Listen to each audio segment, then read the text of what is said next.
And that's what this guy is doing. I feel that the UK is very mystical. Like Great Britain itself comes from those mystical Celtic roots, Yes. the pagan roots. You know, we've got Stonehenge, we've got lots of other standing stones. All of the British Isles are steeped in mystical, magical mysteries.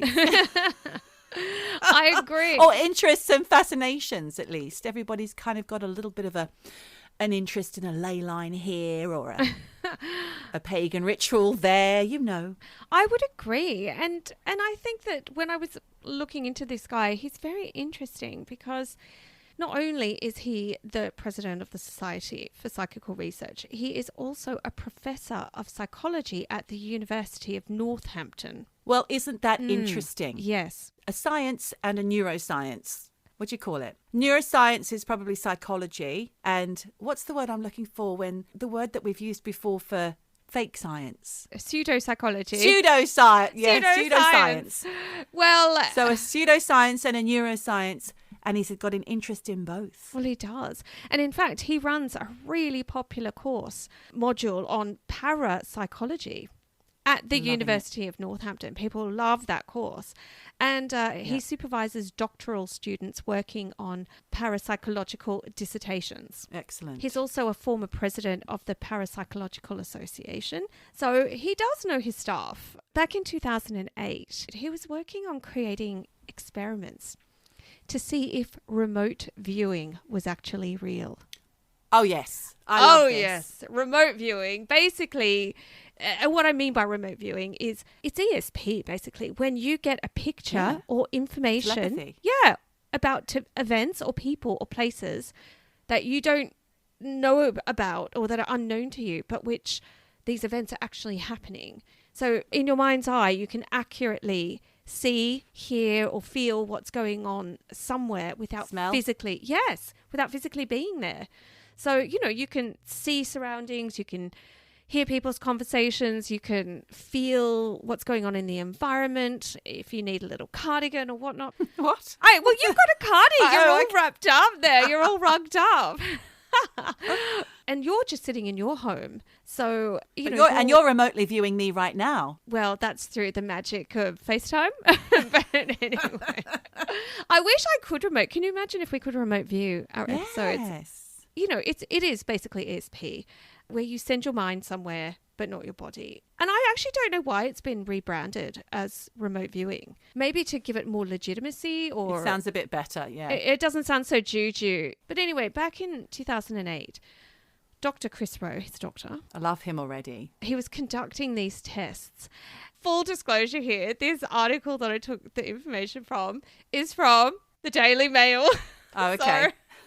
But, they actually have some good stuff in there, some juicy tidbits. But do you know what? People don't like the Daily Mail because of their far right leanings and sensationalism.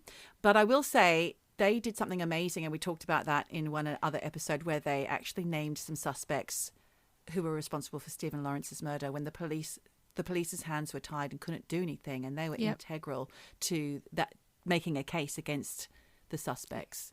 Yeah, power of the media. Look, I do think the Daily Mail, yes, they get slammed, and I would never read it for my actual news, but they do have a lot of really fun content, and this is one of them.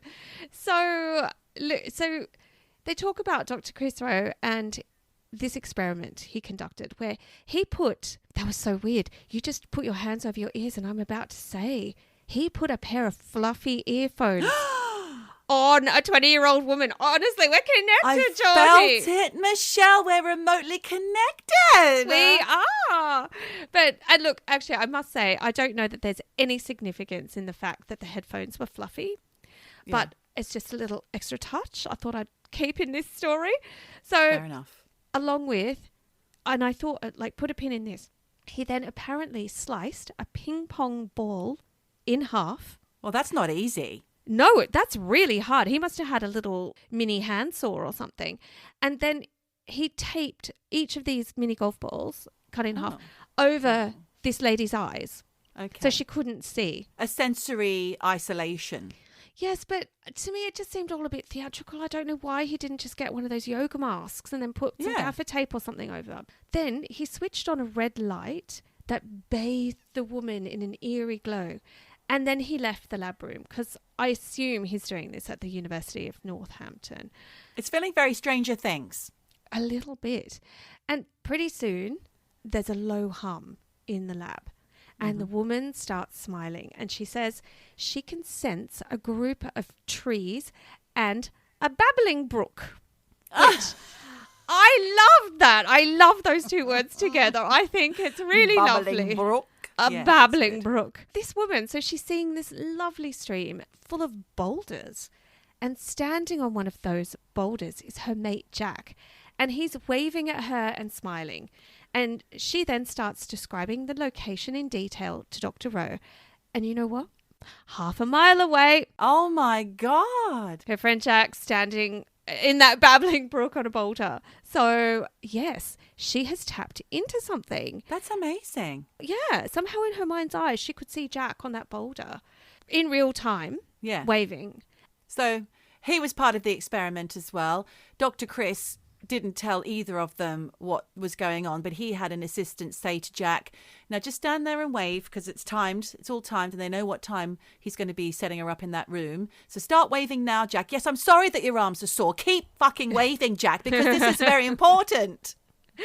That's what I thought. I thought Jack must be in on this experiment. So it's quite controlled because there's part of you that could think, okay, is Jack in on this? Is she in on this? Is it a hoax? But, you know, is there something going on? And this is exactly what Dr. Rowe wants to investigate. Yeah. Which is, you know, do we all, to some degree, have some kind of psychic power that with a bit of training we can tap into? I say yes. I say yes too. And he thinks yes because, you know, he thinks it is possible to project our mind's eye to other locations and actually see what's going on there. Even if it's in another, you know, country or miles away, it doesn't matter. And like I said, this research was done in 2008. And unfortunately, and I did look, I can't find what his conclusions were to these experiments.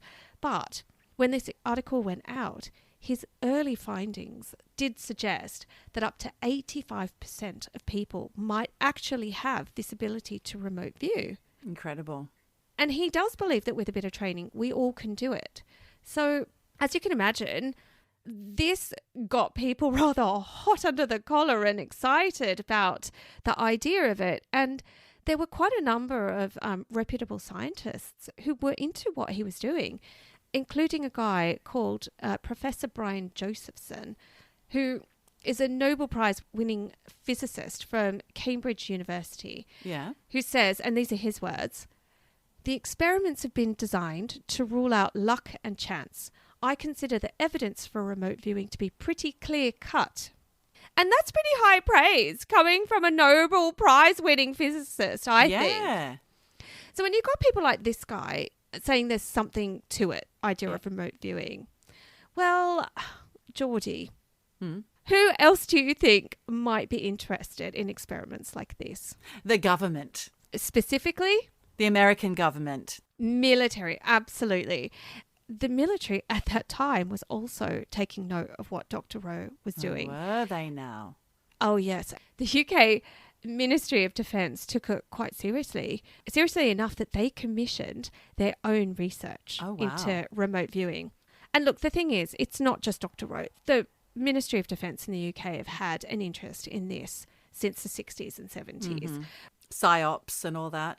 Yes. Apparently in 2008, there were documents released under the Freedom of Information Act that showed that the Ministry of Defence did do a series of experiments on different kinds of psychic phenomena. And the thing is that I've read that the documents that were available were pretty thin on the ground with the info. So I think lots of stuff redacted. Sure. But the fact that those files even exist to say that these experiments were conducted does show that the military were taking the idea of psychic phenomena seriously. They're interested for sure. Absolutely. What we know from previous episodes we've done, declassy military research from the US military during the Cold War, they were all over psychic testing. You know, we've talked about that Mark Ronson book, The Men Who Stare at Goats. John Ronson. What did I say? I think Mark Ronson makes tunes. Oh my God, John Ronson. You're right. Mark, he did the remix. Mark Ronson did the remix.